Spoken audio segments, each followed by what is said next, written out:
Hi, I'm Jody, and I'm here to talk about my son Jack and his spinal CSF leak. We're a very busy family. We have 4 kids, and Jack is one of our oldest children, second oldest. He is actually a triplet sibling. Well, Jack was out in our backyard playing basketball with a neighbor, and he came in and said he had a migraine. So he tried to get rid of his migraine that day by laying down, turning off lights, and he woke up and said that his head still hurt and went into the restroom and was getting sick to his stomach.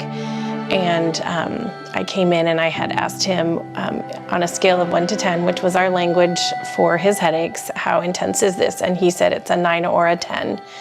And I had never heard him say that before, so I asked him to get his shoes on and we took him to the emergency room that evening. They rehydrated him and they thought that it would just be a migraine that would go away eventually. 2 days later, the headache got worse again, and so we took him actually back to a children's hospital that time.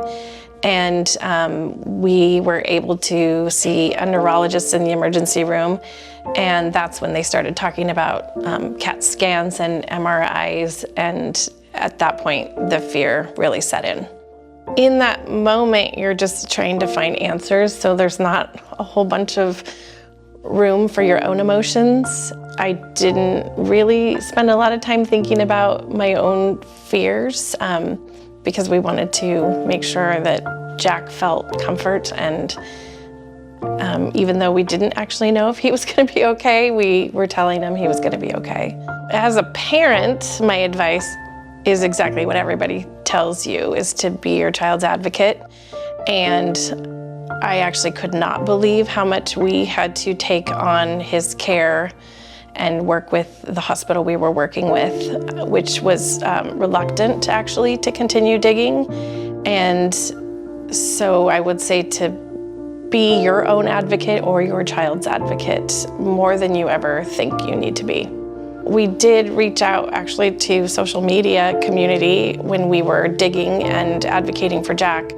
My husband put all of the symptoms on one of the social media platforms and asked, does anyone have any ideas? And that's actually how we ended up sort of getting the best ideas and advice to help advocate for Jack. Yeah, I mean, life is back to normal. It's interesting. Every now and then this will come up in our family, and hearing it through other people's eyes is interesting, his siblings' eyes and what they remember. And so I think it will always be a family story that has some pain around it. And but I think we have healed and are as back to normal as any family would be after this.